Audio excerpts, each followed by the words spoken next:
Syekhul Islam Ibnu Taimiyah di dalam kitab Iqtida'us Siratil Mustaqim mengangkat 10 kebiasaan, tradisi, dan ritual ahlul kitab yang sudah meresap ke dalam praktek kehidupan dan agama kaum muslimin.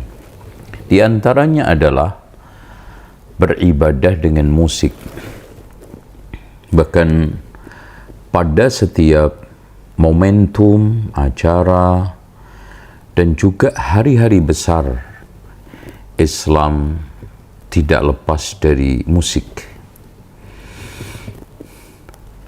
Dan kita juga tidak mengingkari bahwa musik hampir menjadi bagian hidup tak terpisahkan dari tempat-tempat peribadatan kaum muslimin, macam seperti tempat ibadah non-muslim. Padahal Al-Quran, Sunnah, Ijma' dan juga Madhab 4 memberikan satu komentar yang negatif, yang tidak benar, dan itu bukan bagian daripada kehidupan kaum muslimin. Jelasnya, musik dalam bentuk apapun di dalam Islam itu hukumnya adalah haram. Hal ini didasarkan oleh beberapa dalil. Yang pertama dari firman Allah yang ada di dalam surat Luqman ayat 6. Wa minan nasi man yashtari lahwal hadisi liyudilla an sabilillahi bighairi ilmin wa yattakhidhaha huzwa. Ulaika lahum adzabun muhin. Sebagian manusia ada yang membeli atau memperdagangkan lahwal hadis untuk menyesatkan dari jalan Allah tanpa dasar ilmu dan dijadikan sebagai wahana permainan, dan mereka itu mendapatkan adab yang menghinakan. Lahwal hadis secara umum adalah seluruh kalimat batil. Ajakan batil termasuk ajakan batil. Kalimat batil adalah musik bersama nyanyiannya. Oleh karena itu, para ulama dari kalangan sahabat seperti Ibnu Abbas radhiyallahu an menafsirkan lahwal hadisi adalah ghina, yaitu nyanyian. Imam Mujahid juga menafsirkan lahwal hadis adalah at-tabl, yaitu kendang.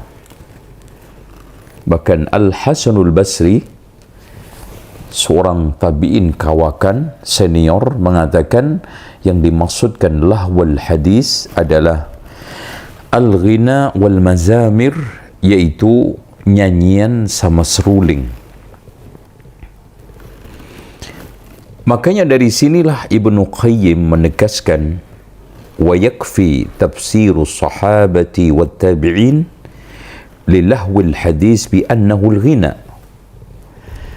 Cukuplah tafsir para sahabat dan tabi'in sebagai panduan kita untuk memberikan makna tafsiran ayat lahwul hadis adalah musik, nyanyian.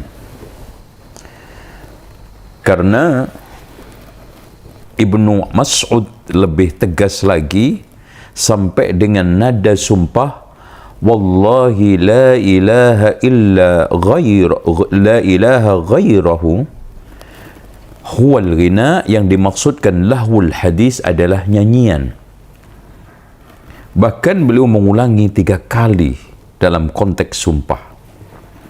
Dengan demikian, Jabir, Ikrimah, Sa'id ibnu Jubair, Makhul, Maimun ibnu Mahran, dan Umar ibnu Syu'aib, dan beberapa tabi'in memberikan satu makna yang seragam, yang sama, bahwa yang dimaksudkan lahwul hadis adalah musik dan nyanyian.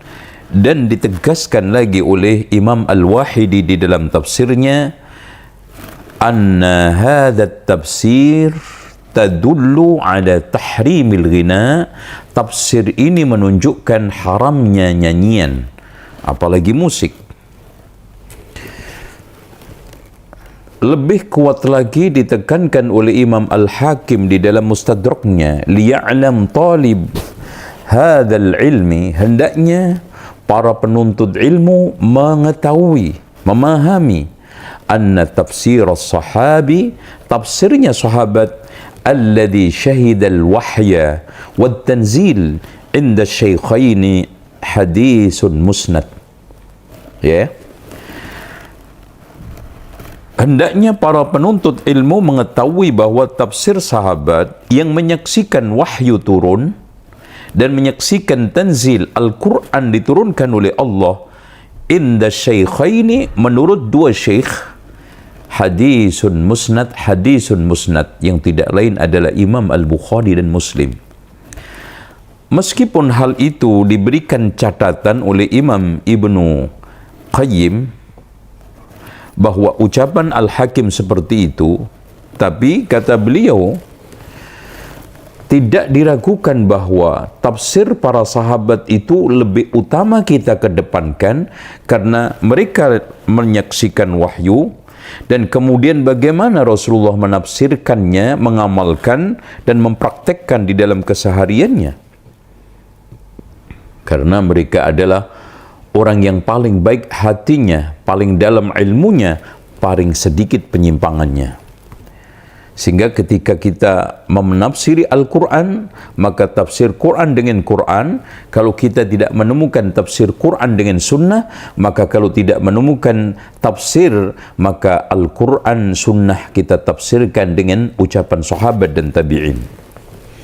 Ini sehingga kita bisa closing bahwa surat Luqman ayat 6 tadi, kebanyakan para ulama dari kalangan sahabat dan tabi'in menegaskan yang dimaksudkan lahwul hadis adalah musik dan nyanyian, dan ditegaskan oleh Imam Al-Wahidi tadi menunjukkan tafsir-tafsir tersebut haramnya musik dan nyanyian. Dalil yang kedua, Allah berfirman, wastafziz man istata'ta minhum bisautik وَأَجْلِبْ عَلَيْهِمْ بِخَيْرِكَ وَرَجِلِكَ وَشَارِكْهُمْ فِي الْأَمْوَالِ وَالْأَوْلَادِ وَعِدْهُمْ وَمَا يَعِدُهُمُ الشَّيْطَانُ إِلَّا غُرُورًا. Maka bikinlah mereka itu, wahai ini Allah Subhanahu wa taala mengatakan kepada iblis, ya, bikinlah mereka dari anak Adam itu tersesat, terhina dengan suaramu. Saud di situ adalah ajakan kebatilan, suara kebatilan. Di antara sekian suara kebatilan adalah nyanyian, apalagi disertai dengan musik. Wa ajlib 'alaihim bi khailika wa rajilika. Ini tentara-tentara iblis dikerahkan untuk menyesatkan anak Adam ini, baik yang dengan kuda dan jalan kaki. Wa syarikhum fil amwali wal aulad. Maknanya sesatkan mereka melalui harta mereka dan anak mereka.